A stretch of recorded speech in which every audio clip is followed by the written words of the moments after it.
it's Jason Leister, founder of ClientsSuck.net and the publisher of the Client Letter, the #1 daily e-letter for professional service providers. Today I want to talk a little bit about order taking in this issue of Client Talk. We've all done it, and it's a big problem. The good thing is it's easy to fix. So what do I mean by order taking? Basically, it's when your client shows up, or prospect even before they're a client, and says, we need this thing done. Give us your best price and your best terms, and how quickly can you get it done? If you reply to that, that is order taking.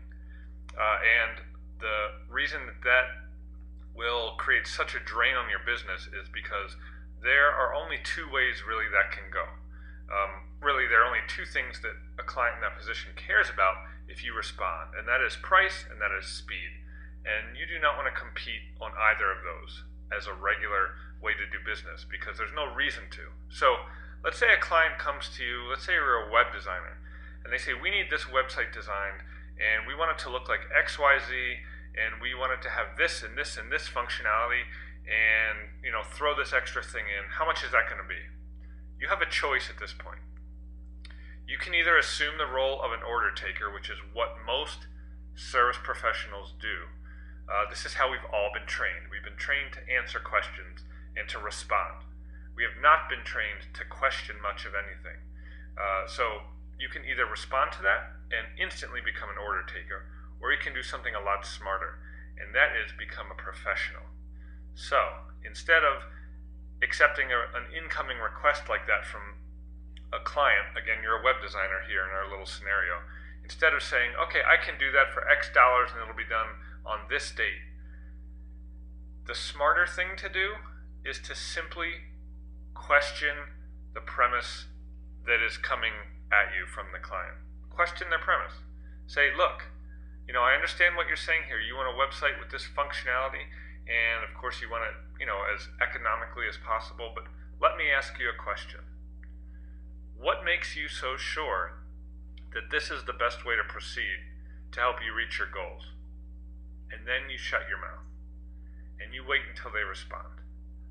See, a professional service provider doesn't take orders. They provide a professional service. And part of that is figuring out which and how, which particular type of service or how to actually implement that service. That's part of the value that you provide. You don't just do things when you're ordered to do them. A lot of professional service providers do.